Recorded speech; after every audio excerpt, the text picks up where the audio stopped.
तो संसद की कार्रवाई इस दौरान चल रही है, राहुल गांधी क्या कुछ कह रहे हैं, आपको सीधे लिए चलते हैं। ऑनगोइंग जवाब है।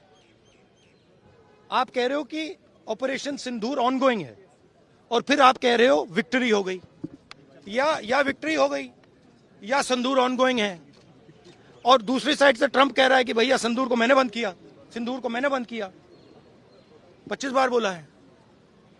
तो कुछ ना कुछ तो दाल में काला है ना। सर फॉरेन पॉलिसी आपको नहीं लगता, क्योंकि फॉरेन पॉलिसी आपको नहीं लगता सर, क्योंकि हमारे यहाँ जब हम ये बात पूरे वर्ल्ड पे रखने गए, फोरम पे गए, कई जो देश है उनको गिनती पे गिना जा सकता है जो हमारे साथ आए, लेकिन नहीं, गिनती पे भी नहीं गिना जा सकता। किसने सपोर्ट किया? किसी ने भी। हमारी फॉरेन पॉलिसी की इन्होंने धज्जियां उड़ा दी हैं, किसी ने हमें सपोर्ट नहीं किया, किसी ने नहीं किया। Thank you.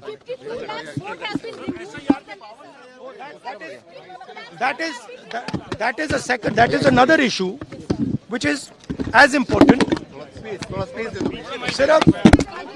सिर्फ 52 लाख की बात नहीं है, सिर्फ बिहार की बात नहीं है। महाराष्ट्र में इन्होंने चीटिंग की। हमने सवाल पूछे इलेक्शन कमीशन से, वोटर लिस्ट दिखाइए, इन्होंने वोटर लिस्ट नहीं दिखाई। हमने कहा कि वीडियोग्राफी दिखा दीजिए, वीडियोग्राफी का कानून बदल दिया।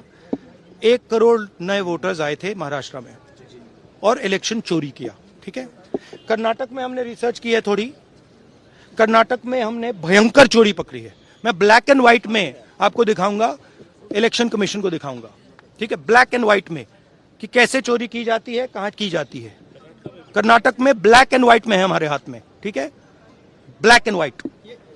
ठीक है, और यही काम इनको पता लग गया है कि इनका जो गेम है हम समझ गए हैं।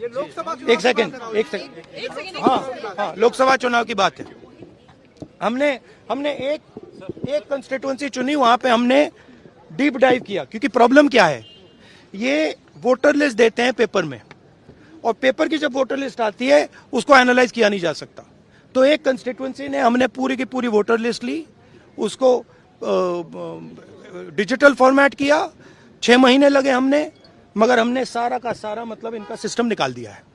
ये कैसे करते हैं, कौन वोट करता है, कहां से वोट होता है, कैसे नए वोटर बनते हैं, पूरा का पूरा हमें मालूम है।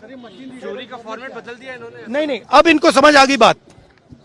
ठीक है, और अब इन्होंने क्या किया है कि अब हम बिहार का पूरा सिस्टम नए तरीके से करेंगे, वोटर डिलीट करेंगे और नए तरीके से वोटर लिस्ट लाएंगे। हिंदुस्तान में इलेक्शन चोरी किए जा रहे हैं, ये रियलिटी है हिंदुस्तान की। Thank you. तो राहुल गांधी को सुन रहे थे आप। संसद के बाहर से राहुल गांधी ने एक बार फिर से प्रधानमंत्री नरेंद्र मोदी को घेरा है, क्योंकि सीजफायर को लेकर ट्रंप के दावे पर उन्होंने सवाल खड़े किए। तो वहीं बिहार में एसआईआर प्रक्रिया को लेकर भी राहुल गांधी ने सवाल खड़े किए। साथ ही साथ महाराष्ट्र में चुनाव आयोग ने सरकार के साथ मिलकर धांधली की है, ये बड़ा आरोप भी राहुल गांधी ने इस दौरान लगाया है।